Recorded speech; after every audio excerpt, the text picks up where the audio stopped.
Olá, boa tarde. O meu nome é Ricardo Santos e no âmbito do curso geral sobre aproveitamentos hidráulicos do VET4Hydro, trago-vos uma apresentação sobre percolação em barragens de aterro, fundamentalmente de aterro. Vou começar por abordar fundamentos, depois os efeitos de uma percolação descontrolada e de que formas podemos controlar a percolação em aterros. O que vai ser abordado? Vou começar por apresentar alguns conceitos básicos associados ao fenómeno da percolação em barragens. Depois vou abordar alguns efeitos da percolação excessiva e não controlada em aterros e na fundação. Depois vou referir a relevância da condutividade hidráulica, ou, se quisermos, da permeabilidade na percolação. Depois vou referir alguns aspectos da percolação unidirecional e também de percolação 2D, ou seja, bidirecional, onde vamos falar um pouco de redes de fluxo. Falo ainda também de alguns métodos para a análise da percolação. Vou referir também a importância do zonamento das barragens, nomeadamente dos aspectos relacionados com a impermeabilidade e com aqueles relacionados com a drenagem. Depois vou falar um pouco sobre o controle da percolação, quer no aterro, quer na fundação de barragens. E, por fim, vou apresentar alguns dos critérios de dimensionamento de filtros e drenos que são normalmente utilizados nas barragens. Começo por referir o que é a percolação. Trata-se de um processo pelo qual a água ou outro fluido qualquer se infiltra e se desloca através dos poros, ou seja, dos vazios de um solo ou através dos vazios provocados por fissuras ou outras descontinuidades, normalmente em maciços rochosos. Temos aqui dois exemplos. Do lado esquerdo, imaginem um material poroso, por exemplo, uma areia que está a ser atravessado por água, com uma corrente de água. Portanto, uma partícula de água que inicie neste ponto irá atravessar através dos vazios e percorrer um determinado caminho, outra partícula irá percorrer outro caminho e aqui teremos uma percolação que se designa em meio poroso.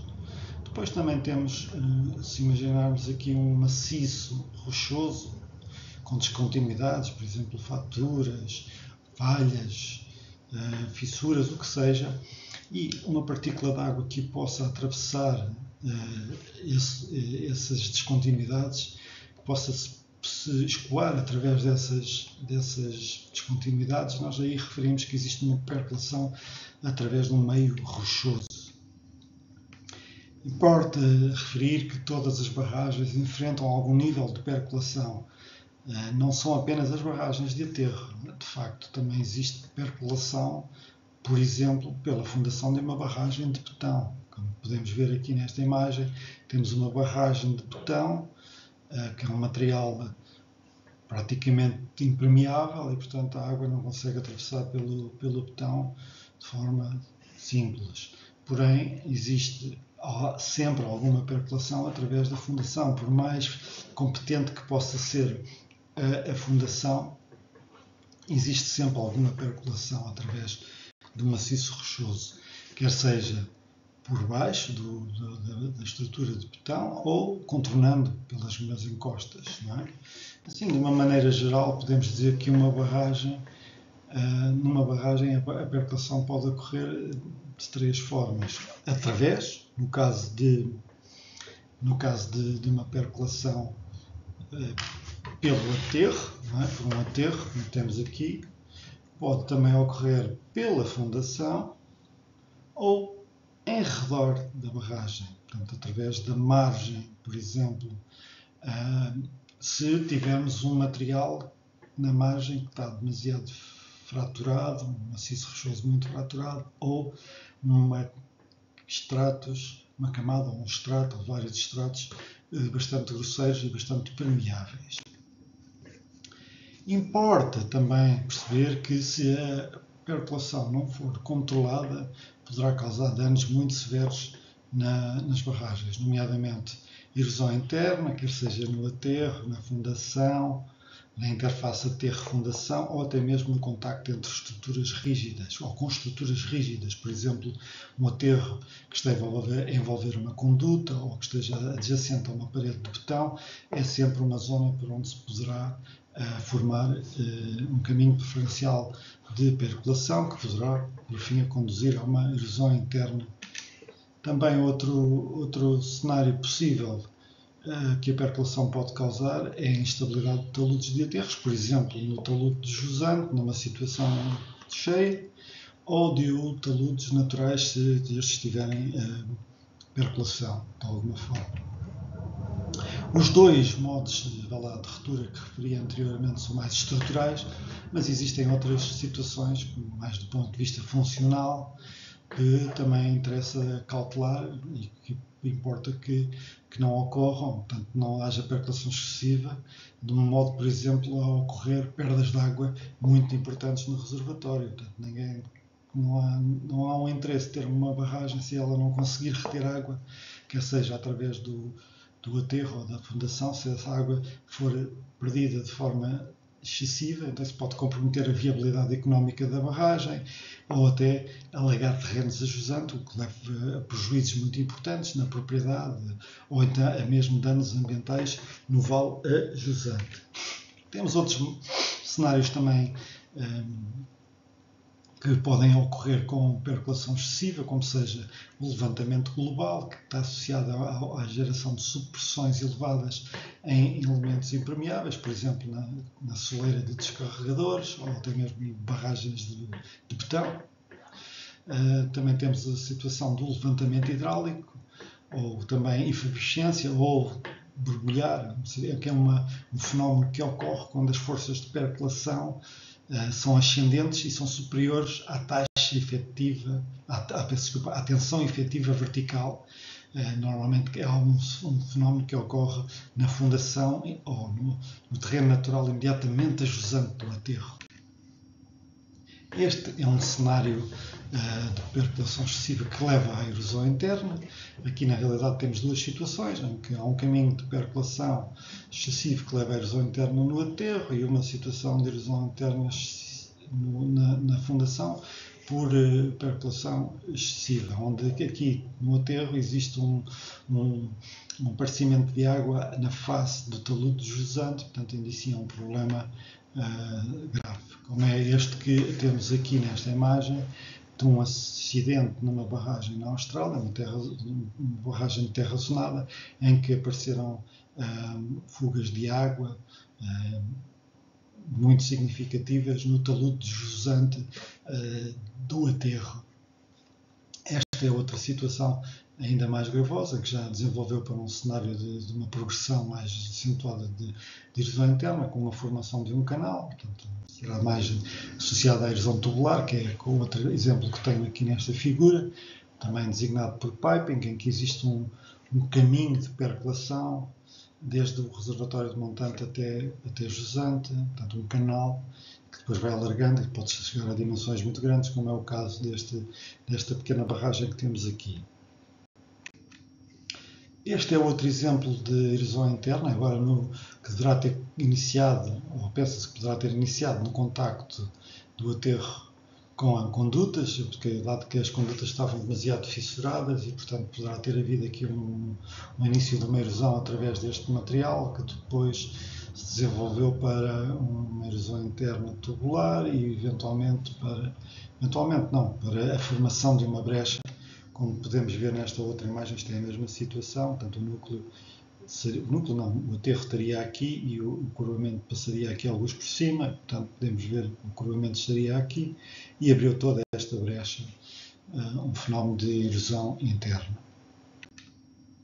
Este é outro cenário também, que designamos por erosão interna regressiva. Isto porquê? Porque é um fenómeno que tipicamente ocorre em fundações mais granulares, mais arenosas, em que existe um elemento impermeável, como por exemplo aqui, vamos pôr um dique, uma barragem de argila, e com uma fundação, aí digo novamente, arenosa. Se de alguma forma há aqui uma quebra, uma fissura, um poço, que é aqui feito advertidamente, então a água pode começar aqui a entrar, a ascender, porque tem que estar em pressão, e fazer aqui um efeito de borbulhar, que é de efervescência, que é esta situação que ocorre aqui, e que vem trazendo materiais da fundação, vai arrastando estas areias e vai criando aqui um início de um canal que depois acaba por se manifestar na presença de uns cones de areia à superfície. Se nada for feito, esta situação vai se agravar, o canal vai regredir em direção ao montante, e quando chega ao reservatório de montante, temos um canal completo que depois vai alargar e pode levar à ruptura da barragem. Para prevenir esta situação, mal seja identificado este cenário de borbulhar, normalmente deve-se adotar uma atitude preventiva e colocar uns sacos de areia para efetuar pesos, ao fim e ao cabo, para aumentar as tensões nesta zona e evitar que haja esta progressão para montante e esta erosão e este arrastamento de material da fundação arenosa. Esta é outra situação de erosão interna por sufusão, também causada por percolação excessiva. A sufusão é um mecanismo que consiste no arrasto das partículas finas através de uma matriz de partículas grossas mais estável. Portanto, temos aqui uma fração de grossa que está estável, portanto o fluxo de água não consegue arrastá-las, mas porém esta fração mais fina é suscetível à erosão, a ser arrastada por entre os vazios das partículas mais grossas.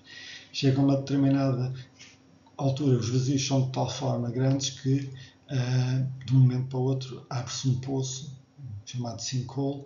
Aqui temos um exemplo de uma situação dessas numa barragem no Canadá, em que apareceram dois sinkholes, dois poços de grandes dimensões. Temos aqui um com cerca de 3 metros de diâmetro e 6 metros de profundidade. Portanto, são situações que demoram muitos anos até se desenvolverem a este cenário, e normalmente são ocultas e de um momento para o outro podem surgir estes poços. Isto devido a efeitos da percolação excessiva. Há outros fatores que também potenciam a ocorrência de erosão interna em barragens. Portanto, no aterro das barragens, o que é que pode causar erosão interna? A inexistência de filtros em zonas de saída ou de elevados gradientes hidráulicos. Podem existir filtros, mas estes podem estar com dimensionamento ou terem sido construídos de forma deficiente, podem ser demasiado finos, podem ser muito grosseiros, ou podem ter sofrido segregação durante a construção. A segregação é um fenómeno que ocorre quando há alguma vibração no material, portanto, e as partículas mais finas tendem a sedimentar e as partículas mais grossas a ascender. Não é? Portanto, tem partículas grossas que ficam em cima e as partículas finas ficam em baixo. Outros motivos são a deficiência de compactação, normalmente ou especialmente junto a elementos que atravessam o perfil do aterro. Tocas e canais escavadas por animais podem também causar caminhos preferenciais de percolação que podem causar erosão interna, assim como raízes de árvores de grande porte. Na fundação dos encontros, quando temos um maciço rochoso extremamente fissurado ou fraturado, ou quando temos estratos de materiais muito grosseiros na fundação, pode-se dar percolação muito excessiva e também erosão interna nessa zona. Outra possibilidade de ocorrência de erosão interna pode ocorrer em fissuras de condutas, como aquele exemplo que mostrei naquelas imagens, em que há um arrasto de material do aterro para o interior da conduta e, portanto, é arrastada para jusante, e isso pode levar também a uma ruptura por erosão interna, por excesso de percolação. Outro cenário possível que a percolação excessiva pode causar é a estabilização de taludes. E aqui tem uma situação esquemática, não é? Em que temos um aterro. Este aterro está saturado, mas por algum motivo existe um aumento da linha de saturação. Esse aumento da linha de saturação vai diminuir a resistência do solo ao corte e poderá-se formar uma superfície de ruptura com uma instabilização de uma massa de solo e, portanto, isto pode levar ao colapso do aterro, da barragem, não é? Este é um exemplo dessa situação. Aqui teríamos o curvamento da barragem, não é? Ocorreu aqui um deslizamento de material no talude de jusante. Reparem que aqui isto é montante, aqui é jusante. Temos aqui o nível montante, o nível da água. E, portanto, ocorreu, se olharmos aqui para um corte transversal, era isto que poderíamos ver, uma superfície de ruptura circular e toda esta massa de solo sofreu instabilização.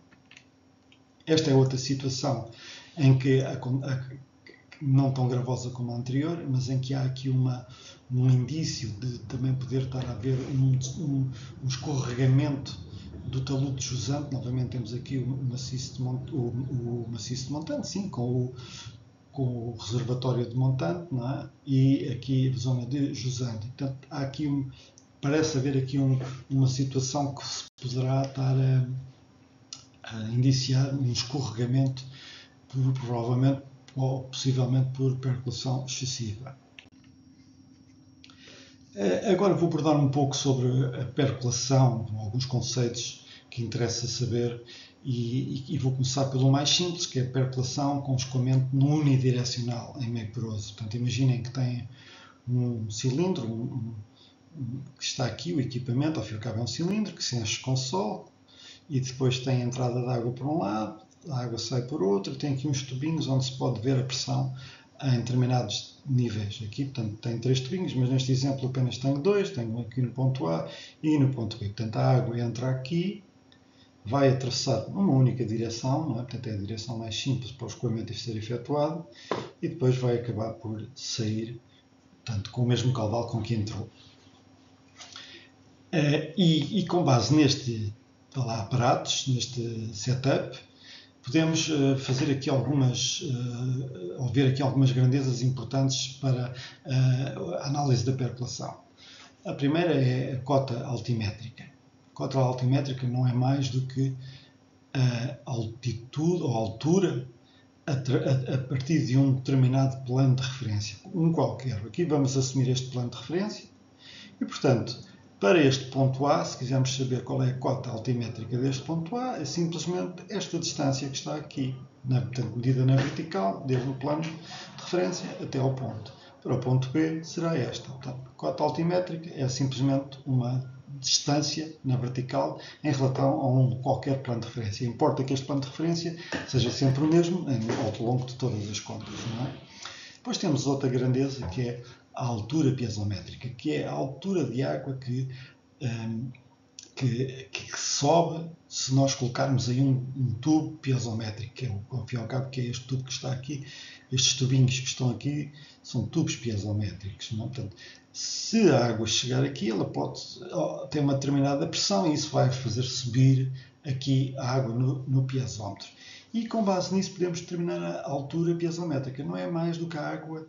Portanto, a altura piezométrica neste ponto A é a altura da água que sobe acima desse ponto. Portanto, a água que sobe acima desse ponto será esta altura que está aqui, esta HPA. Para o ponto B será esta altura aqui. Portanto, a altura piezométrica não é mais do que esta altura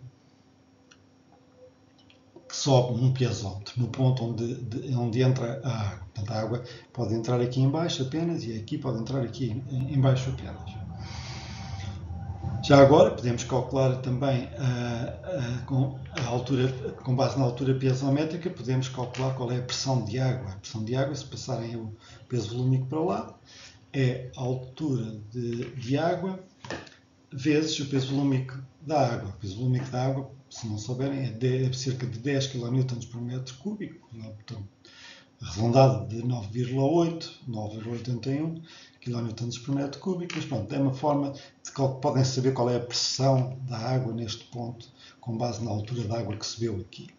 Portanto, temos duas grandezas neste momento, vamos imaginar que temos este ponto A, temos a cota altimétrica apenas, que é simplesmente geométrico, e a altura piezométrica, que é a altura da água que sobe no piezómetro. Podemos ainda definir uma outra grandeza que chamamos de carga hidráulica total, que não é mais do que somar as duas anteriores, que é o Z mais o HP, ou seja, qual é a carga hidráulica no ponto A? A carga hidráulica no ponto A é esta altura, o Z, mais a altura HP. Portanto, a carga hidráulica no ponto A será esta altura toda. No ponto B será esta altura toda.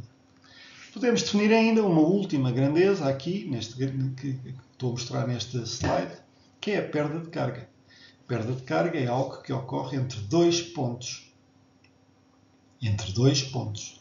Portanto, se eu tenho que calcular a perda de carga entre dois pontos. Aqui estou preocupado em calcular a perda de carga entre o A e o B. O que é a perda de carga? É a carga hidráulica num ponto menos a carga hidráulica no outro. Portanto, a carga hidráulica no ponto A é esta, menos a carga hidráulica no ponto B é esta. Sobra o quê? Sobra esta altura entre esta distância e esta, a que chamamos perda de carga, neste caso, entre o ponto A e o ponto B. Portanto, é a altura, é a carga hidráulica em A menos a carga hidráulica em B. O que é que podemos ver? Que temos uma carga hidráulica em B menor do que em A. Isso significa o quê? Que há escoamento no sentido de A para B. O escoamento processa-se sempre no sentido das cargas maiores para as cargas menores. E, neste caso, temos uma perda de carga que é dada pela diferença entre este e este nível. Com o mesmo setup, não é? Podemos ainda definir mais grandezas, além daquelas que nós já tínhamos definido. Portanto, já sabíamos o que é a perda de carga, é a diferença entre esta altura e esta altura, não é? Portanto, esta carga. Mas com isto podemos ainda definir o gradiente hidráulico entre A e B, que não é mais do que esta perda de carga a dividir pelo comprimento de percolação que uma partícula faz quando atravessa de A para B. Portanto, o gradiente hidráulico é a perda de carga a dividir pelo comprimento. Reparem que a unidade disto isto é em metros, não é? Isto então são metros, é alturas, isto é em metros, portanto a unidade do gradiente hidráulico é metro por metro, ou se quiserem, não tem dimensão, é dimensional. O que podemos dizer mais? Podemos dizer mais, portanto, se considerarmos que o escoamento aqui é laminar, ou seja, não há turbulência, não é um escoamento turbulento, e nem estamos também numa situação transiente ou transitória de turbulento ou de laminar para turbulento. Então, temos um escoamento laminar contínuo. Então, pela lei de Darcy, temos que a velocidade que uma partícula faz a atravessar de A para B será igual a 1K vezes o gradiente. O que é o K? O K já nós chamamos de condutividade hidráulica. Ou também tem outras designações, como vamos ver mais à frente, mas ao fim e ao cabo mede a resistência, a permeabilidade com que o solo tem. Não é bem resistência, mede a permeabilidade, é um coeficiente de permeabilidade que mede quão permeável é que o solo é. Já vamos ver mais à frente, nos slides à frente, vamos abordar um pouco mais o tópico da condutividade hidráulica, porque é um assunto importante. Podemos também determinar o caudal. O caudal é a velocidade vezes a área. Então, portanto, a velocidade é o K vezes o I, pela lei de Darcy. Portanto, conseguimos calcular o caudal. Esta área é a área da secção transversal do solo, não é? Deste tubo que está aqui, ao fim e ao cabo. Portanto, é algo em metros quadrados, portanto, e o caudal será algo em metros cúbicos por segundo. Reparem que a velocidade é em metros por segundo, como sabem, não é? Uma velocidade em metros por segundo. Como o gradiente hidráulico não tem unidades, então quer dizer que o K também tem unidades de metros por segundo. Vamos então aqui olhar um pouco mais com atenção para a condutividade hidráulica, aquele K que tem outras designações, provavelmente mais fáceis de entender. Este K é também chamado por vezes de coeficiente de permeabilidade ou até simplisticamente de apenas de permeabilidade. E qual é a definição deste K? Este K quantifica a capacidade de um solo em permitir a passagem de água ou outros fluidos através dos seus poros sob influência de um gradiente hidráulico. Reparem que se o gradiente hidráulico for 1, o K corresponde à velocidade do escoamento, se este for em regime laminar, dado pela lei de Darcy, ou seja, tínhamos visto que a velocidade era igual ao K vezes o I. Ora, se o I for 1, então o V e o K são iguais. Se o I for 1, o V e o K são iguais. Portanto, a permeabilidade, ao fim e ao cabo, é a velocidade do escoamento para um gradiente unitário, se quiserem pensar dessa forma. Porém, importa perceber que estamos a tratar de um parâmetro que não é intrínseco do solo. Ou seja, eu se tiver um solo só por si, não quer dizer que este solo tenha uma determinada permeabilidade, porque depende de como o solo está. Ou seja, depende, por exemplo, se está compactado ou não, entre outros aspectos. Mas, por exemplo, depende muito da granulometria do solo e da plasticidade dos fins do solo. Depende da compactação. Um solo que esteja mais compactado tem um coeficiente de permeabilidade mais baixo do que um que não esteja solto, por exemplo, tem uma permeabilidade maior.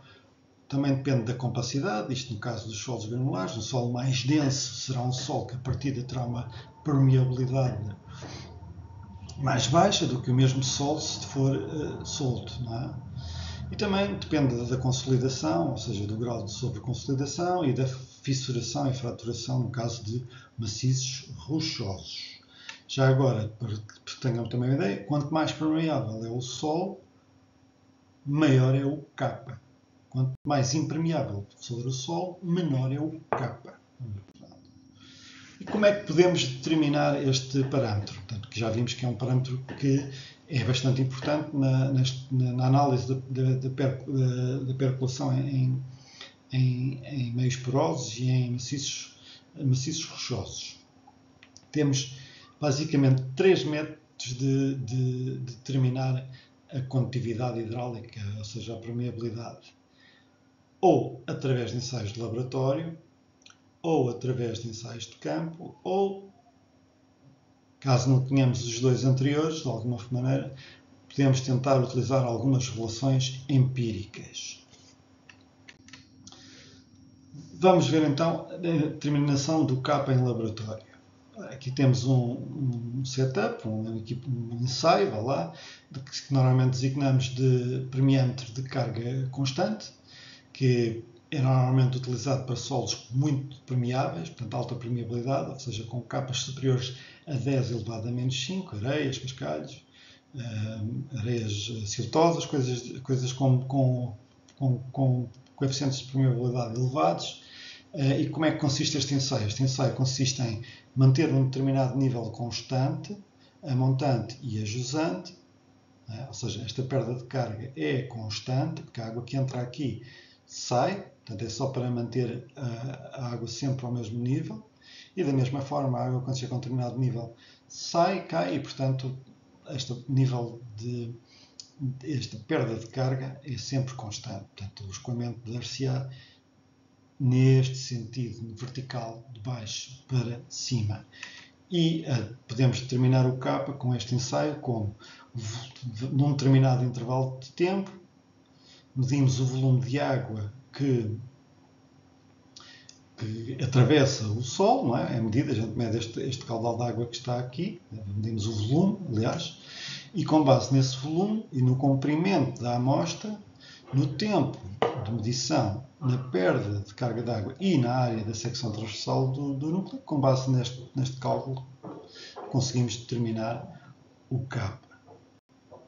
Quando temos solos mais impermeáveis, ou seja, menos permeáveis, qualquer coisa como de 10 menos 8 a 10 menos 5, aí temos que utilizar um ensaio diferente, que é um ensaio de comprimento de carga variável, em que basicamente iniciamos o ensaio com a carga hidráulica aqui a montante neste ponto, a jusante ele terá de manter-se sempre a este nível, portanto, teremos sempre aqui o início, depois começamos a contar o tempo e esperamos que a água deixe até um determinado valor ou até uma determinada perda de carga e paramos o tempo e com base na secção do tubo, da secção do solo, o comprimento do solo, o intervalo de tempo entre o início e o fim, E também a carga 1, estas distâncias 1, H1 e H2, estas cargas hidráulicas H1 e H2, neste caso estamos a considerar que o Z de referência é aqui, portanto esta será a altura 1 e esta será a altura 2, ou melhor, contra esta será a altura 2 e esta será a altura 1, e temos aqui o logaritmo de H1 a dividir por H2, e portanto tiramos o K. Outra forma de determinar o K, agora em campo, é um ensaio possível, é o ensaio de perda de carga, também chamado às vezes de ensaio de infiltração. Isto envolve a realização de um furo de sondagem, portanto é feito um furo de sondagem no terreno. A seguir é colocado um obturador. Este obturador vai, ao fim e ao cabo, tornar esta zona aqui impermeável para evitar que haja água que suba no tubo para fora. É injetado água em pressão neste vazio que está aqui, com um tanque de água, com uma bomba. É injetado a uma determinada pressão, é tentado manter essa pressão e medir qual é o volume de água que se infiltra no terreno. Não é? Isso permite normalmente determinar aquilo que chamamos as unidades Lejean, por isso é que também por vezes se chama um ensaio de Lejean, mas o termo correto será ensaio de perda de carga, em que tem uma unidade de litro por minuto, por metro, e depois tem aqui uma pressão efetiva, que tem um cálculo também. Ao fim e ao cabo, depende da quantidade de volume que é injetada, a uma determinada pressão efetiva, num determinado tempo e numa determinada distância aqui, tá? Ou circular, aliás. E em maciços rochosos, isto permite determinar um K equivalente também, como se o meio fosse poroso. Temos também o ensaio de permeâmetro de poço. Este é mais simples, é ao fim e ao cabo fazer um poço, ou um furo, ou pode ser um furo de piezómetro também, colocar água até um determinado nível e esperar que ela deixe até o outro nível, e portanto vê-se qual é o tempo que demorou a ir de um nível para o outro, e com base disso infere-se qual é a permeabilidade do solo. Portanto, não é tão eficaz como o anterior, mas é mais expedito, digamos assim. Além dos métodos de determinação do K em laboratório e em campo, temos também os métodos de empíricos, que ao fim e ao cabo passam por utilização de, por exemplo, fórmulas semi-empíricas que tipicamente dependem da granometria do terreno. Temos aqui uma para areias de granometria uniforme, no estado solto, que depende aqui do D10, em que tem que estar em metros, é preciso ter atenção a estes pormenores, e depois dá o valor em metros por segundo. Uma equação do Scherrer de separar areias compactas, que também depende do D15, e aqui outra para areias do Terzaghi, que depende já do índice de vazios também, que é preciso perceber qual é, e do D10 do solo. Portanto, tem aqui alguns que devemos evitar utilizar estas fórmulas empíricas, porque poderão não ser totalmente fiáveis, e portanto é sempre preferível fazer os ensaios de laboratório ou de campo, mas à falta de melhor temos estas opções. Também há umas tabelas que nos permitem ter uma ordem de grandeza das permeabilidades consoante o tipo de solo. Por exemplo, uma argila, sabemos que tem um K de 10-8 a 10-11. Ao contrário, um cascalho tem um K muito superior, portanto 10-2. E depois temos estas situações intermédias aqui. Também para termos uma noção do que é baixo e o que é alto, está aqui uma tabela portanto, que normalmente consideramos que nos solos temos um grau de permeabilidade muito alto quando é superior a 10 levantado a menos 3, médio entre 10 levantado a menos 3 e 10 levantado a menos 5, não. E consideramos que é praticamente impermeável quando é inferior a 10 levantado a menos 9. Portanto, quando temos aqui uma argila com um coeficiente de permeabilidade baixo, podemos ter uma argila praticamente impermeável. Esta é outra situação para inferir o valor do coeficiente de permeabilidade. Notem que agora aqui está em centímetros por segundo, portanto estes valores têm que ser divididos por 10 para ficar em metros por segundo.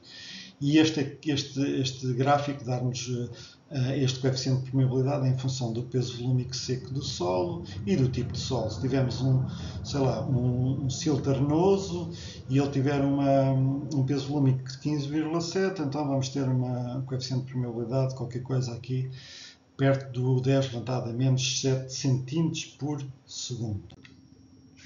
Este é apenas um aspecto para também estarem cientes que o fluxo ou a percolação pode ocorrer de forma paralela a camadas de terreno ou em série de terreno. E é possível, de forma analítica, determinar uma permeabilidade equivalente para estas situações.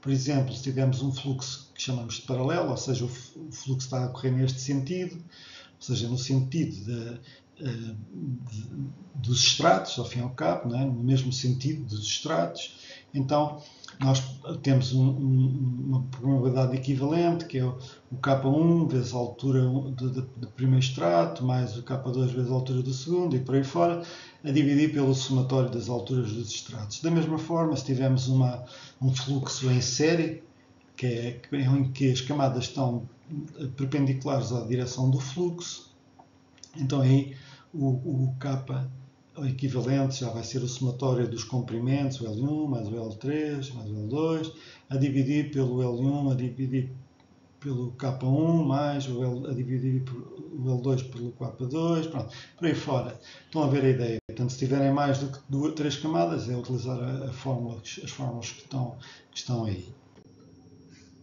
Outro aspecto que também importa salientar é a anisotropia da permeabilidade. Ou o que é que isto quer dizer? Quer dizer que podemos ter situações em que a permeabilidade numa direção, por exemplo, na direção vertical, é diferente da permeabilidade na direção horizontal. Uma situação típica onde isso pode ocorrer é nos aterros, devido ao processo de compactação, que é feito em camadas e, portanto, em geral, a permeabilidade em campo é diferente nas direções vertical e horizontal. Portanto, temos aqui um cilindro a compactar um aterro na fase de construção. Se olharmos aqui tirarmos aqui um proveito, vamos imaginar que tiramos aqui um proveito, se olharmos com atenção, podemos ter várias camadas e nestas várias camadas, se formos ensaiar isto, a percolação na horizontal ou a percolação na vertical, vamos chegar a capas diferentes. Tipicamente, em solos finos, com finos, a permeabilidade horizontal é superior à permeabilidade vertical, tipo 5 a 20 vezes, e vai depender muito da percentagem de finos, diria eu.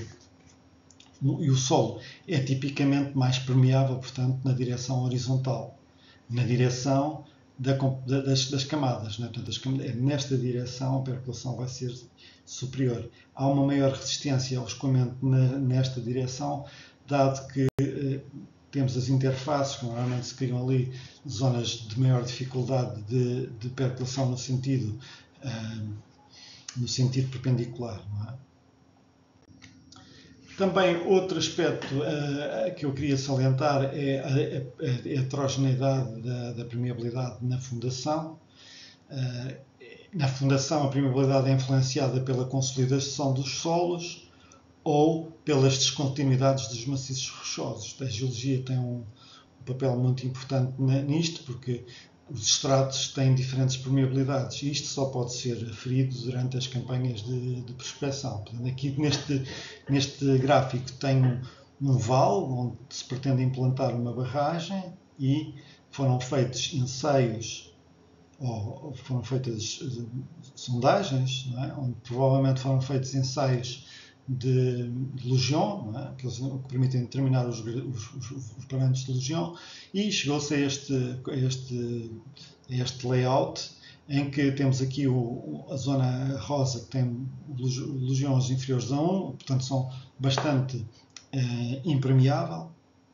Entre 1 a 5 temos probabilidades baixas, depois de 5 a 25, que são estas zonas aqui mais junto superficiais, temos umas zonas permeáveis e depois temos uma zona de elevada permeabilidade no fundo do vale, portanto, provavelmente onde há uma deposição de material sedimentar aluvionar. Isto seria um indicativo que seria necessário provavelmente fazer aqui um saneamento desta zona do fundo e provavelmente fazer aqui algum tratamento da fundação do terreno para que limitar esta percolação através da fundação. Agora vou referir um pouco sobre o escoamento bidirecional, portanto, que é uma situação na prática mais real, aquilo que ocorre na maioria dos casos em barragens, e para esta situação normalmente é útil o traçado da rede de percolação. Isto pode ser feito manualmente ou pode ser feito de forma em computador com programas, depois já vamos ver mais à frente, mas para já não interessa esse aspecto, interessa apenas mostrar que podemos traçar em escoamento bidirecional redes de percolação, portanto, tipicamente para um regime permanente, em que já está estabilizado, digamos assim, e existem dois tipos de linhas neste gráfico, portanto, relativas ao escoamento, que são as linhas de fluxo, que são estas linhas a vermelho, que ao fim e ao cabo dão-nos a trajetória de uma dada partícula de água, ou seja, uma partícula de água daqui do reservatório que entra aqui, vai fazer este percurso e vai chegar aqui a jusante. Uma partícula de água que entra aqui vai fazer este percurso, que é o percurso que ele acha que é mais fácil, não é? Tem base nas leis da física, digamos assim, e ele vai chegar a este ponto. Estas são as linhas vermelhas, são as linhas de fluxo. É por onde, se imaginarmos uma partícula de água, é percorrer através do aterro ou da fundação, são estas linhas a vermelho. Depois existem as linhas equipotenciais, que são estas linhas a verdes, que são os pontos com a mesma carga hidráulica, ou seja, com a mesma energia. E reparem que estas linhas equipotenciais são perpendiculares às linhas de fluxo. Reparem, temos as linhas de fluxo e elas atravessam sempre perpendicularmente às linhas de fluxo, não é? Sempre. E aqui também, sempre perpendicular. Todas elas são perpendiculares. Ou seja, ao fim e ao cabo, este ponto tem a mesma energia, o escoamento, do que neste ponto. Portanto, é isto que quer dizer, porque está na mesma linha equipotencial. Aqui é apenas uma ilustração de uma forma como podemos determinar as condições de fronteira. Esta é uma situação, vá lá, limite, em que estou aqui a assumir uma fundação totalmente impermeável. Portanto, aqui não pode haver escoamento, estou a assumir que não há. E, portanto, nesta situação, uma partícula que entra aqui nesta ponta, a maneira mais fácil é ela fazer este percurso todo até chegar aqui, ou tem aqui um dreno a captar a água, e, portanto, chega aqui e depois atravessa para ali. Portanto, o fluxo vai ser drenado através deste elemento. Também temos outra linha de fluxo limite, vá lá, de fronteira, que será a superfície livre. Portanto, dada a permeabilidade deste material, vai existir aqui uma superfície livre, ou seja, em que vai separar, esta zona está saturada e esta zona estará seca. Não é? Portanto, e temos aqui chamamos a linha de saturação. E, portanto, esta são condições de fronteira onde temos linhas de fluxo. Se quisermos pensar nas linhas equipotenciais, neste caso, também temos duas, que são estas linhas a vermelho, em que esta é uma linha equipotencial e esta é uma linha equipotencial. Começamos por esta, que é mais fácil. Se eu tenho aqui um elemento que é drenante, portanto a pressão é zero. Portanto, a água aqui chega aqui e fica com pressão igual à pressão atmosférica. E, portanto, temos aqui uma pressão nula. A carga, se assumirmos que a nível de referência é este aqui, o tal Z, lembram-se? Então aqui será Z igual a zero, a altura igual a zero de pressão da água e, portanto, temos carga hidráulica nula. Qualquer ponto que esteja aqui terá carga hidráulica nula. Do outro lado, esta é uma linha equipotencial com a mesma carga hidráulica. Porquê? Porque, se repararem, todos estes pontos terão a mesma carga, que é o quê? Igual à altura da água. Se este for o Z igual a zero, então a altura da água é esta, aqui neste ponto. Neste ponto, o Z será este e a altura piezométrica é este, mas a carga total será esta toda. Neste ponto aqui é a mesma coisa, a altura é esta e a carga hidráulica será esta. Portanto, qualquer ponto que esteja nesta linha terá sempre uma altura ou uma carga hidráulica que é igual à altura do reservatório. Depois temos aqui o traçado das linhas de fluxo com base nestes limites que temos aqui e depois o traçado das equipotenciais perpendiculares às linhas de fluxo. Então uma partícula que esteja nesta a entrar aqui vai fazer este percurso e vai ser captada aqui no tapete drenante e ser encaminhada para jusante. Relativamente então às análises de percolação, o estudo e a análise de percolação, qual é o objetivo de fazer estas análises? Porque é que se fazem análises de percolação em barragens? Elas são importantes por 4 motivos que estão aqui explicados. O primeiro é o auxílio ao projeto para a escolha da solução da barragem, atendendo às especificidades da obra, dos materiais disponíveis em mancha de empréstimo ou também em pedreira, porque no caso dos filtros, e também das particularidades da fundação. Vai-nos poder ajudar a definir qual é o zonamento a dar, por exemplo, à barragem. Também tem o objetivo de garantir que a percolação não se manifeste na face da barragem, na face do jusante da barragem, porque isto pode levar a um problema de erosão interna, dado que se trata de uma zona não filtrada. Outro aspecto importante é estimar a superfície freática para diferentes condições de carga, de modo a que depois possa ser efetuadas análises de estabilidade dos taludes. Isto é um tópico que vai ser alvo de uma sessão extra, que também vão ter disponível, que é relativa à estabilidade de taludes. E, portanto, vão ver que depois é um aspecto importante, conhecer onde é que está a superfície freática. Também temos a questão de estimar a quantidade de percolação para apoiar o projeto do sistema de drenagem. Eu tenho que saber qual é a quantidade de água que me vai passar pela barragem, pela fundação da barragem, pelo aterro da barragem, para depois dimensionar os elementos de medição e de drenagem de forma adequada, que estejam bem dimensionados, ao fim e ao cabo. Relativamente aos métodos de análise de percolação, eu incluí aqui 4 métodos, apesar de que hoje em dia basicamente só o último é que é mais utilizado, mas eu vou referi-los na mesma porque podem ser úteis.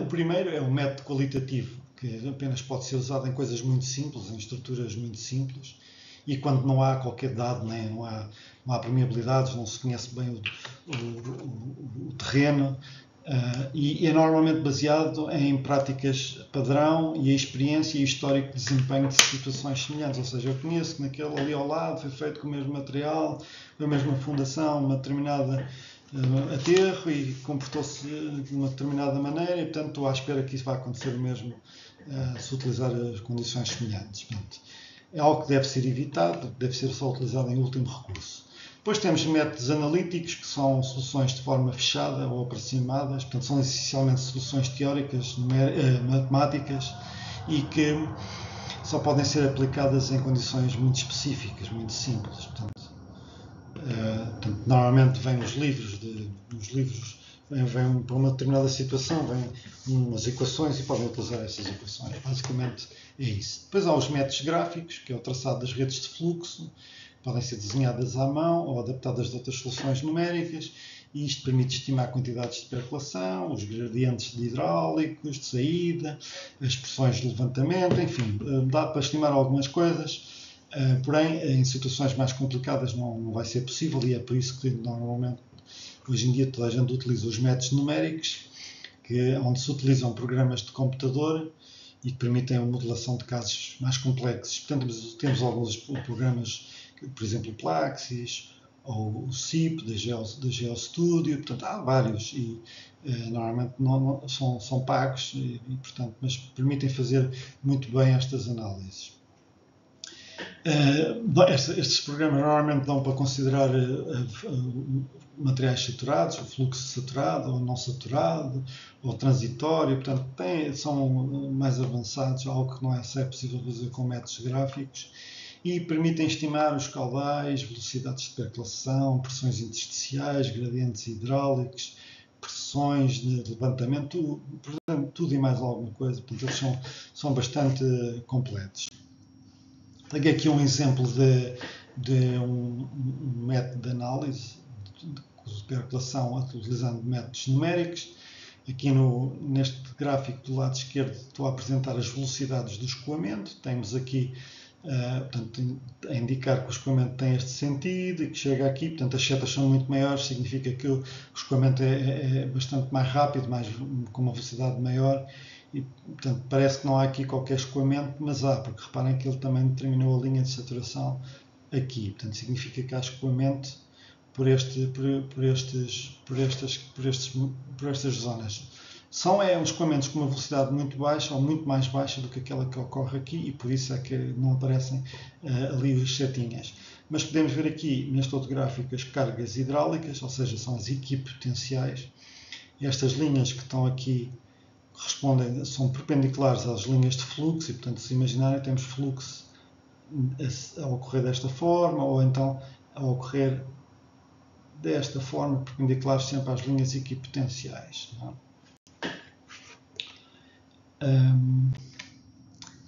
Pronto, passando agora para outro assunto relacionado com a percolação, que tem a ver com a influência do zonamento do aterro no controle da percolação. Aqui temos um aterro e temos um aterro que está em regime permanente, ou seja, atingiu o equilíbrio, e está esta zona que está saturada, esta zona que está seca, e temos aqui uma superfície de saturação, e podemos verificar é que a linha de saturação sai no talude jusante, é uma situação completamente desaconselhada, digamos assim, porque dado que não há aqui nenhum elemento que permita filtrar este material e, portanto, pode começar a haver aqui erosão. Então, uma opção será passar, por exemplo, a colocar um dreno de pé de jusante e aí sim controlamos melhor a percolação no aterro. Portanto, este dreno vai captar a linha de saturação e, portanto, reparem que já não há água a sair aqui ao nível do talude de jusante. Se quisermos ir mais longe, podemos pôr um tapete drenante que se estende mais para montante e então a linha de saturação ainda baixa mais, temos uma zona a seco maior. Ainda se quisermos melhorar a situação, podemos colocar um filtro chaminé, portanto, que drena aqui e capta o material mais cedo e, portanto, que encaminha de forma controlada para fora do aterro antes, não é? Portanto, temos uma zona seca maior e a zona de saturada menor. Portanto, se ainda quisermos melhorar a situação, podemos pôr um elemento mais impermeável. Por exemplo, temos aqui um núcleo, por exemplo, argiloso, e então a linha de saturação irá ainda rebaixar um pouco mais e ainda teremos uma zona a seco maior e uma zona saturada menor. E no limite podemos considerar uma situação em que podemos ter o aterro praticamente a seco, se considerarmos aqui uma membrana impermeável completamente, por exemplo, asfáltica ou de betão, portanto, aí teríamos a água que não chegaria a este elemento. Na realidade, nunca conseguimos ter uma membrana completamente impermeável e, portanto, se adoptar uma solução deste tipo, há sempre a necessidade de considerar um filtro, um dreno aqui debaixo da membrana para que se passe a água que possa passar através de juntas ou de algumas imperfeições, possa ser encaminhada controladamente para jusante e que mantenha esta zona do aterro a seco. Ou seja, aqui vimos que o zonamento tem uma influência muito importante no controle da percolação. Quanto mais controle sobre a percolação tivermos, tipicamente maior será a segurança, desde que seja construído corretamente e com materiais adequados, não é? Portanto, colocar um dreno de pé de jusante é melhor do que não ter nada, colocar um núcleo argiloso e um filtro é melhor do que ter só um dreno de pé de jusante e por aí fora. Não é? Aqui tenho apenas para vermos a influência das permeabilidades quando temos materiais diferentes. Não é? Temos aqui um aterro e estamos a assumir aqui um aterro zonado, tem um núcleo argiloso, estamos a assumir que este material é permeável, ou seja, tem um capa muito grande, tem um bem finito, e agora aqui este material do paramento jusante é 1000 vezes superior ao do K1, ou seja, é muito mais permeável. O que é que isso significa? Que a linha de saturação, portanto, vai rebaixar muito, né? Portanto, vai ser muito baixa, e portanto temos aqui uns gradientes hidráulicos muito altos a passar de um material muito permeável para um material, de um material muito impermeável para um material muito permeável. Se aumentarmos, se diminuirmos o coeficiente de permeabilidade, aliás, se diminuirmos, ou seja, tornar isto mais impermeável, então haverá uma perda de carga aqui através do maciço de jusante e há uma subida da linha de saturação. Se ainda diminuirmos mais a permeabilidade do solo 2, ainda vai haver uma subida maior da linha de saturação, e se temos aqui também uma situação em que o capa horizontal é 16 vezes o capa vertical, ou seja, a probabilidade é maior na direção horizontal do que na vertical, e se considerarmos essa situação, ainda temos uma linha de saturação que ainda sobe mais, e num estado de limite em que temos este maciço de jusante que é apenas 10 vezes mais permeável do que o núcleo, então ainda temos uma subida maior do que no caso anterior, e se o KH horizontal for 16 vezes o K vertical, temos uma linha de saturação que ainda sobe mais, não é? Portanto, daqui isto permite-nos concluir que quanto maior o K2 sobre o K1, ou seja, este valor que está aqui, quanto maior for este valor, mais rebaixada fica a linha de saturação. Quanto maior for o valor do KH sobre o KV, ou seja, quanto maior for este valor, que está aqui, né? Aqui neste seria 1, aqui 16, menor é o rebaixamento da linha de saturação. Aqui é outra situação, aqui com o dreno de pé de jusante, que já tínhamos visto uma situação sem dreno de pé de jusante e com dreno de pé de jusante. Aqui com dois materiais, este K1 é 5 vezes mais permeável do que este material montante. Aqui estamos a assumir permeabilidade horizontal e vertical e igual. E portanto, se tivermos esta situação, temos a água a sair aqui no talude, que é completamente desaconselhável. Se metemos um dreno de pé, então ele vai captar a água e vai evitar que o talude tenha saídas de água, portanto vai ficar seco. Já tínhamos visto essa situação, mas agora aqui tem umas diferenças de material do K1 e o K2, que é 5 vezes o K1. Outra influência também nos gradientes e na percolação é a forma e a inclinação do núcleo. Portanto, aqui temos uma situação em que temos um núcleo bastante espesso e se formos fazer os cálculos, temos um gradiente máximo aqui na zona de saída. Portanto, vão ver aqui, este é um gráfico que está aqui, portanto, está inferior a 1 de saída, portanto, 0,8 máximo.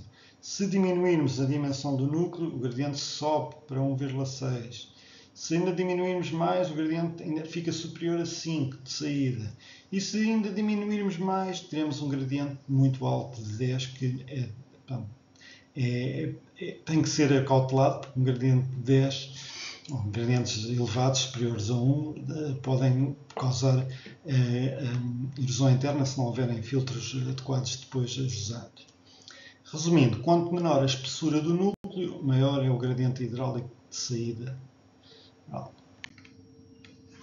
Aqui temos um caso para verificarmos que a influência da penetração da vala corta-águas numa fundação com elevada permeabilidade. Portanto, temos aqui uma fundação com elevada permeabilidade, uma barragem zonada, e o que fazemos é prolongamos o núcleo da barragem de modo a que haja uma penetração na zona de elevada permeabilidade para assim diminuir o caudal. Esta é uma penetração parcial, o ideal será uma penetração total até aqui a uma zona impermeável, não é? Temos aqui uma zona impermeável e que isto vai ter um caudal muito baixo, muito mais baixo. Até aqui temos um gráfico que nos dá qual é que é a redução do caudal em função da penetração. Por exemplo, uma penetração de 100%, ou seja, totalmente, vai ter um caudal, uma penetração de 100% vai ter uma redução de caudal de 100%, portanto não passa caudal. Se tivermos uma penetração de 50%, vamos ter apenas uma redução de 30% do caudal. Aqui temos uns exemplos também de percolação, aqui um tal cenário que já vimos há pouco, este já o vimos. Aqui outro em que temos um material da barragem e da fundação muito semelhante e em que se decidiu adotar aqui um dreno que foi bastante prolongado para montante, para poder captar as águas e encaminhá-las de forma controlada, evitando assim o aparecimento de água no talude jusante. Esta outra situação é apenas para mostrar que se olharmos para este ponto que está aqui, por exemplo, temos um material que é mais impermeável do que o outro, então isto vai haver aqui uma quebra na linha de fluxo. Portanto, se isto é mais permeável, o fluxo ocorre de forma mais rápida. Ou seja, se tivermos aqui um material K2 com uma permeabilidade superior à do K1, portanto, podemos, com base nestes ângulos, ter aqui uma relação, mas eu não queria ir muito por aqui.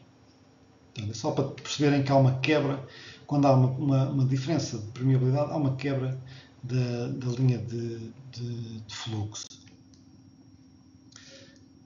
Agora, falando sobre medidas de controle da percolação. Esta pode ser feita de duas formas, ou através da redução dos caudais, adotando elementos que permitem uma maior impermeabilização do solo, ou então a outra forma passa por encaminhar a percolação através de filtros e drenos, encaminhar de forma controlada a percolação. Olhando agora para o caso da redução dos caudais, e aqui no aterro, como é que isto pode ser feito? Tipicamente é de duas maneiras, ou é adotado cortinas sobre o paramento montante, já tínhamos visto essa situação, é a situação limite, digamos assim, ou então através da adoção de núcleos impermeáveis, por exemplo, em que temos aqui por exemplo, aqui um núcleo argiloso, temos aqui um núcleo argiloso central, em que permite uma maior impermeabilização do aterro. E com isto fazemos uma redução dos caudais que atravessam o aterro. No caso da fundação, é a questão da vala corta-águas, como já falámos, que pode ser parcial ou total. É importante ver que deverá ser adotado, principalmente quando a vala corta-águas é total, em que, portanto, vai haver aqui, ao fim e ao cabo, um elemento extremamente impermeável e depois numa fundação alveolar que pode ser bastante mais permeável, e podem-se criar aqui gradientes hidráulicos consideráveis, e portanto é importante considerar uns filtros /drenos que possam encaminhar toda esta água que seja atravessada pelo núcleo e que possa ser controladamente transportada para jusante. Na fundação, a redução de caudais normalmente é efetuada através da adoção de cortinas de injeção ou de paredes de cut-off. Estes elementos normalmente não devem ser colocados sobre os elementos impermeáveis, ao fim e ao cabo é um prolongamento da impermeabilização que está a ocorrer no núcleo, portanto, na barragem, no aterro, e isso deve ser prolongado em profundidade. Portanto, a cortina deve ser feita sobre o núcleo, nunca sobre um elemento do maciço, que é um elemento mais permeável, porque isso levaria a que a água pudesse contornar a cortina, não é? Portanto, assim obriga que a água tenha que fazer um percurso maior e, portanto, há uma maior perda de carga. Utilizam-se caldas de cimento ou de bentonite, podem-se reduzir bastante os caudais com este tipo de impermeabilização da fundação. Não são tão eficientes a eliminar as subpressões, as pressões aqui vão ser as mesmas, não é? Aqui será pouco relevante porque é uma barragem de aterro, mas se for uma barragem de betão pode ser uma questão a salientar. É preciso também ter algum cuidado com a fraturação hidráulica devido à injeção de caldas com alta pressão, portanto é preciso que haja algum contrapeso para que essas essas injeções não criem uma descompressão no terreno, não é? E também há a situação de poder haver uma reinjeção dessas cortinas, se houver aqui uma galeria visitável e com altura suficiente para levar a maquinaria para fazer uma reinjeção, caso se tenha verificado que a cortina não foi totalmente eficaz. Outra opção de impermeabilização na fundação passa por o prolongamento aqui, por consideração de um tapete impermeável sobre a fundação, a montante, que faz com que haja um aumento do caminho de percolação na fundação e com isto há uma diminuição óbvia do caudal e também dos gradientes de saída nesta zona. E isto, consequentemente, cria um aumento da segurança relativamente ao levantamento hidráulico nesta zona aqui ajusante. Aqui vou apresentar aqui algumas medidas de controlo que podem ser aplicadas mais através da fundação de barragens de betão ou de estruturas de betão ou estruturas impermeáveis, digamos assim. Podem ser também os descarregadores de barragens de aterro, mas aqui neste caso estamos a representar uma barragem de betão em que há percolação através da fundação e há dois problemas evidentes nesta situação, que é, temos as sobrepressões devido à água, não é? E que pode causar levantamento global, e também temos um problema de levantamento hidráulico em que há aqui numa zona de maior gradiente hidráulico, haver aqui um levantamento do material, uma descompressão de material, um borbulhar, como já vimos atrás em outros exemplos, que depois pode progredir e haver aqui uma erosão através dessa superfície inferior. E principalmente se o material for de origem mais granular. Para evitar estes problemas, há várias opções. Portanto, aqui tem uma que é a consideração de uma cortina montante, e portanto eu obrigo a percolação a ter um maior caminho.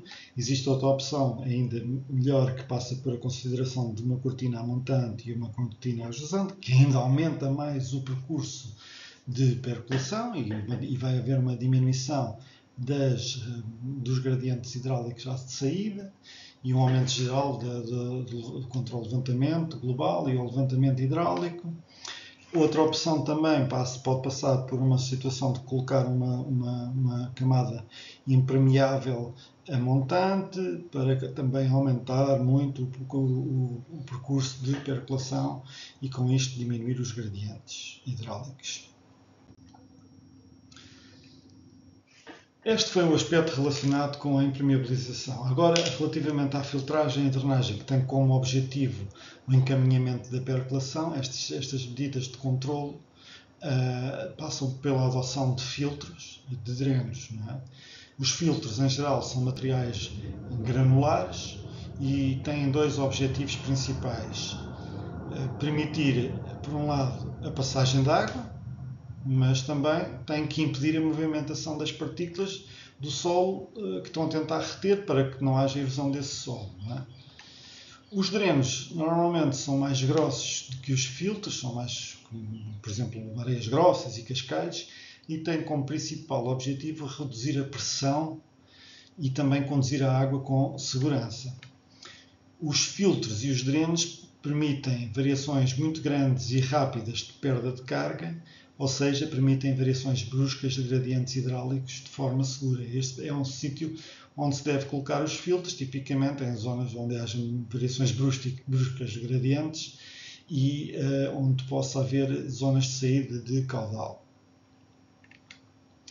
De uma maneira geral, combinam-se os filtros e os drenos, portanto, normalmente são colocados em série, primeiro o filtro para filtrar e depois o dreno para encaminhar o caudal, não é? para haver um escoamento eficiente, e isto desta forma consegue-se otimizar o controle da percolação. Portanto, adota-se, como temos aqui uma situação, um filtro, depois um dreno a seguir, e às vezes até se coloca outro filtro, consoante o tipo de material que existe nos maciços.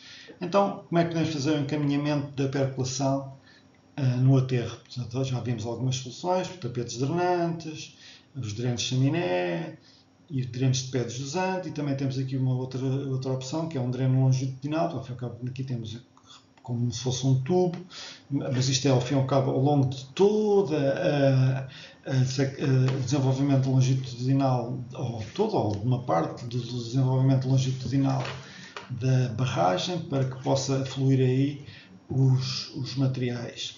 Também temos aqui umas situações de valas de drenagem de poços de alívio, mas isto vamos falar no ponto a seguir,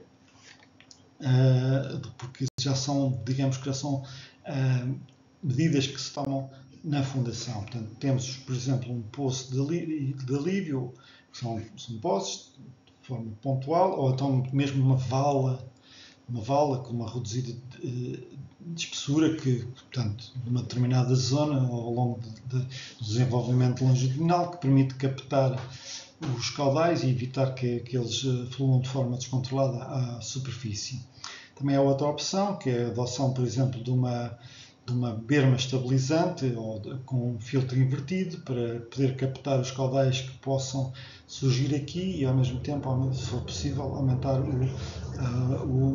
o caminho de percolação, através da fundação.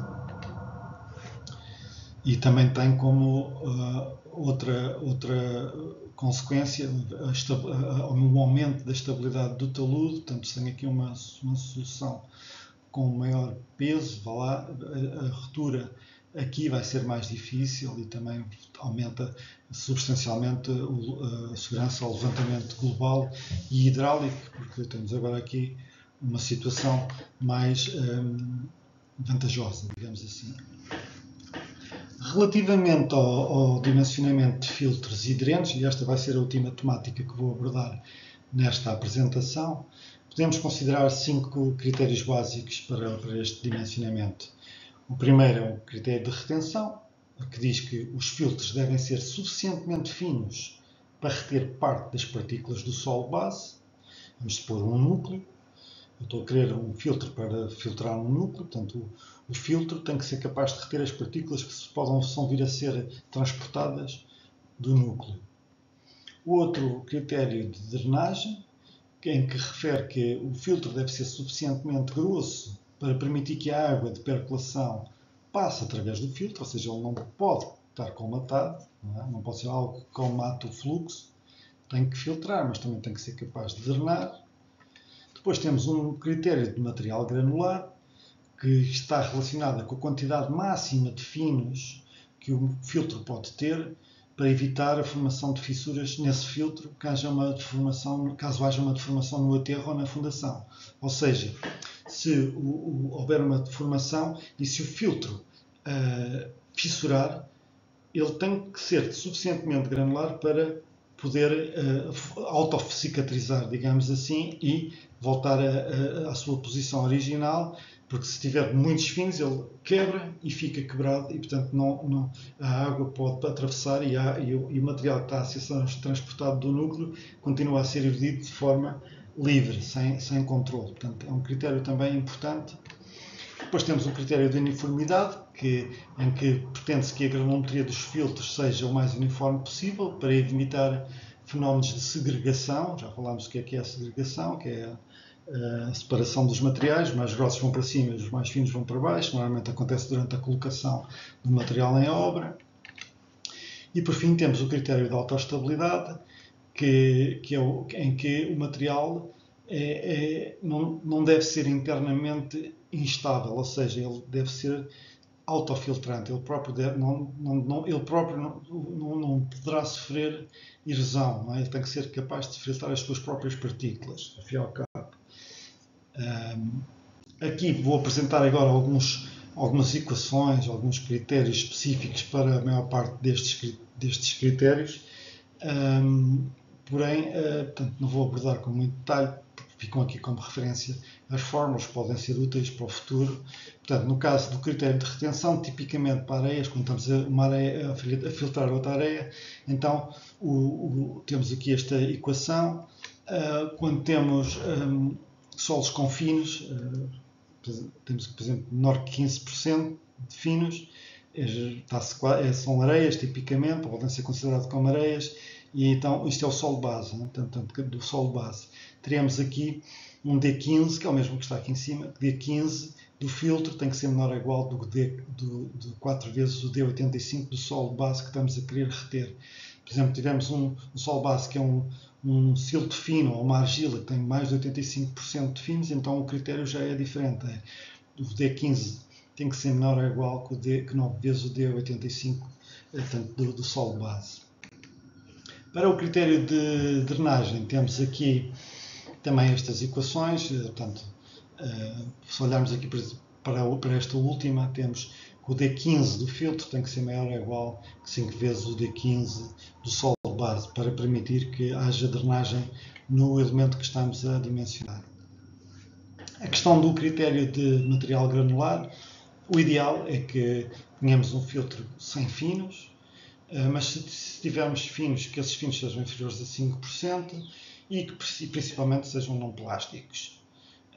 Quanto maior a percentagem dos finos no filtro, maior é a probabilidade, portanto, do filtro autocicatrizar. Portanto, quanto menor a percentagem de finos, maior a probabilidade do filtro autocicatrizar. Ou seja, se eu tenho poucos finos, se o filtro abrir, por algum motivo, se eu não tenho finos, se for um material totalmente granular, ele abre e fecha automaticamente e, portanto, autocicatriza. Não é? Aqui temos um quadro em que nos dá essa probabilidade de filtro autocicatrizar. Se tivermos um solo com apenas 5% de finos e se esses finos são não plásticos, a probabilidade de ele cicatrizar é muito alta. Ao contrário, se temos muitos finos, por exemplo, mais de 15% de finos e os finos são plásticos, então a probabilidade, se o filtro for compactado, a probabilidade de o filtro autocicatrizar é muito baixa, portanto é mau. O outro critério de uniformidade é um critério que basicamente pretende limitar o intervalo entre o D10 e o D90 do filtro, e para evitar a segregação, tem aqui, se o D mínimo do filtro for 1 ou 2, temos o máximo do D90 do filtro só pode ser 30. Temos aqui este tipo de critérios, é relativamente fácil de seguir. O último, o critério de autoestabilidade, será o mais difícil de avaliação, mas há vários métodos disponíveis na literatura. Eu não abordo aqui as equações para estes possíveis métodos que existem, mas de uma maneira muito simplificada, estes métodos pretendem evitar que o filtro apresente uma granulometria descontínua, ou seja, que não tenha uma determinada fração de partículas entre o valor mínimo e o valor máximo, ou seja, ao fim e ao cabo, pretende-se que a granulometria seja contínua, não é? Uniforme e contínua. Aqui tenho, para terminar, um exemplo de um dimensionamento de um filtro para um núcleo. Vamos imaginar que o núcleo tem uma curva granulométrica limite máxima, que é esta vermelha, e mínima é esta, ou seja, as curvas do núcleo, se fizermos várias amostras, andarão todas entre estes dois limites de curvas granulométricas. Adotando os critérios que eu referi anteriormente, de retenção, de drenagem, de material granular, de uniformidade, de autoestabilidade, nós temos aqui esses critérios, portanto, estabelecidos. Portanto, fizerem as contas, vão dar aqui nestes pontos, em que temos aqui uma zona aqui sombreada a vermelho, que é a zona aceitável para o filtro, se considerarmos esta granulometria que está aqui superior. E a zona azul é se considerarmos esta parte inferior do núcleo. Ou seja, eu diria que qualquer filtro que esteja aqui na zona que se sobrepõe nos dois, não é? Ao fim e ao cabo na zona a vermelho, que será válida para filtrar um núcleo com estas características. Portanto, ou seja, vou tentar desenhar aqui roxo, qualquer coisa, deixa eu ver se consigo desenhar. Se eu considerar aqui, tem que ser com este outro aqui, se eu considerar aqui qualquer coisa como isto,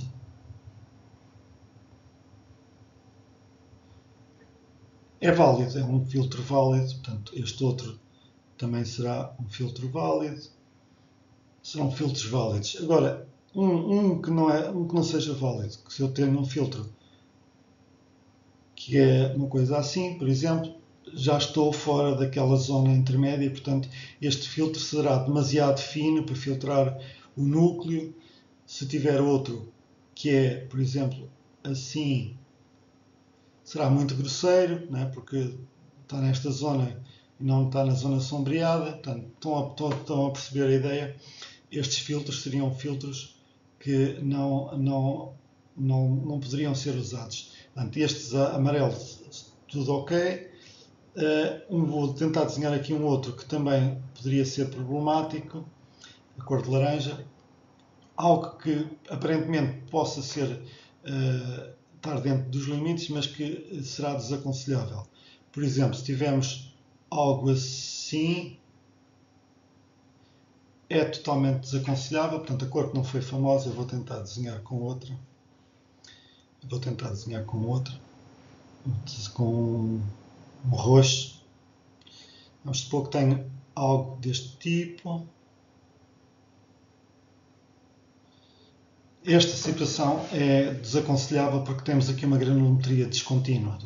Há aqui um troço horizontal. É evitar troços horizontais na curva granulométrica.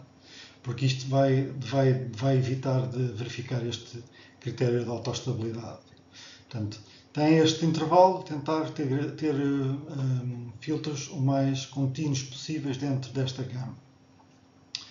E com isto, julgo que acabo a apresentação.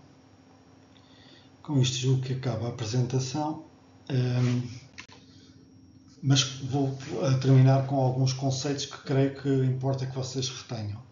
Primeiro, devem perceber quais são os conceitos básicos de percolação, ou seja, percolação refere-se ao movimento de água através dos materiais geotécnicos da barragem, seja um material poroso ou seja um maciço fraturado.